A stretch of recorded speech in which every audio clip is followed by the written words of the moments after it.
HTC എന്ന ബ്രാൻഡിന്റെ HTC വൈൽഡ്ഫയർ E5 Plus എന്ന പുതിയൊരു സ്മാർട്ട് ഫോൺ ഇപ്പോൾ ലോഞ്ച് ചെയ്തിട്ടുണ്ട്.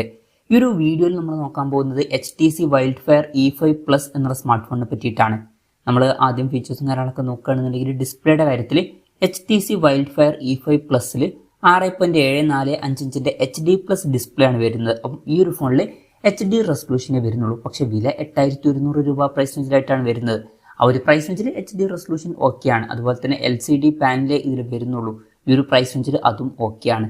പിന്നെ വാട്ടർ ഡ്രോപ്പ് നോച്ച് ഡിസൈനിലെ നോച്ച് കൊടുത്തിട്ടുള്ളൂ. പഞ്ചോൾ ഡിസൈന് ഇതിൽ വരുന്നില്ല. അതുണ്ടായിരുന്നെങ്കിൽ നന്നായിനെ, എന്നാലും ഇല്ലാത്തത് വലിയൊരു പ്രശ്നമായിട്ട് പറയാനും പറ്റില്ല. പിന്നെ 90 ഹെർട്സിന്റെ റീഫ്രഷ് റേറ്റ് ഒക്കെ ഇതിൽ സപ്പോർട്ട് ചെയ്യുന്നുണ്ട്. അപ്പോൾ ഡിസ്പ്ലേ ഫീച്ചേഴ്സ് മൊത്തത്തിൽ നോക്കുമ്പോൾ ഈ ഒരു പ്രൈസ് റേഞ്ചിനനുസരിച്ചിട്ടുള്ള തിരക്കേടില്ലാത്ത ഡിസ്പ്ലേ ഫീച്ചേഴ്സ് എന്ന് പറയാം, അത്രയേ ഉള്ളൂ. പിന്നെ side mounted finger print sensor ഇതിൽ കൊടുത്തിട്ടുണ്ട്.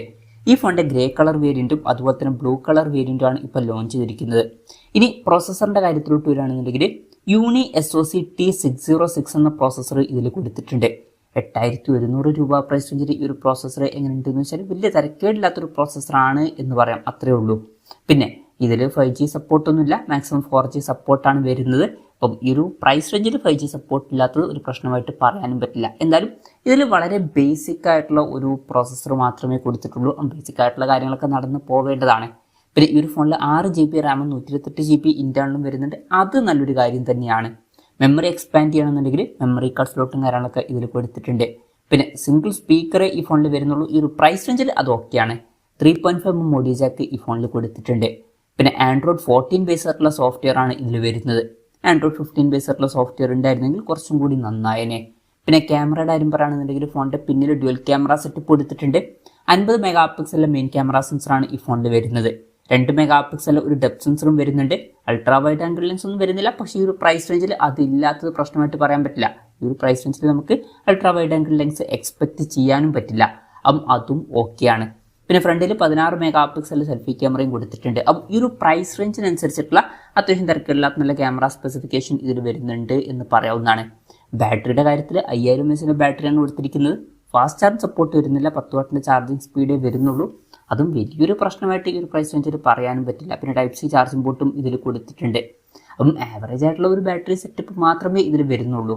അപ്പം ഇതൊക്കെയാണ് ഫീച്ചേഴ്സിനെ പറ്റി പറയാനുള്ള കാര്യങ്ങൾ. പിന്നെ ഈ ഒരു സ്മാർട്ട് ഫോൺ ഇപ്പം ഇന്ത്യൻ മാർക്കറ്റിൽ ലോഞ്ച് ചെയ്തിട്ടില്ല. അപ്പം വിയറ്റ്നാമിലേക്കാണ് ഈ സ്മാർട്ട് ഫോൺ ലോഞ്ച് ചെയ്തിരിക്കുന്നത്. വിയറ്റ്നാമിൽ ഈ ഫോൺ ലോഞ്ച് ചെയ്തിരിക്കുന്നത് ഏകദേശം 8100 രൂപ പ്രൈസ് റേഞ്ചിലായിട്ടാണ്. ആ ഒരു പ്രൈസ് റേഞ്ചിൽ ഈ പറഞ്ഞിട്ടുള്ള ഫീച്ചേഴ്സ് എങ്ങനെയുണ്ടെന്ന് വെച്ചാൽ ആവറേജ് ആയിട്ടുള്ള തിരക്കേട്ടില്ലാത്ത ഫീച്ചേഴ്സ് എന്ന് പറയാവുന്നതാണ്. ഈ ഒരു പ്രൈസ് റേഞ്ചിൽ ബെസ്റ്റ് ഫീച്ചേഴ്സ് വരുന്നുണ്ട് എന്നൊന്നും പറയാൻ പറ്റില്ല, എന്നാലും ആവറേജ് ഫീച്ചേഴ്സ് എന്ന് പറയാം.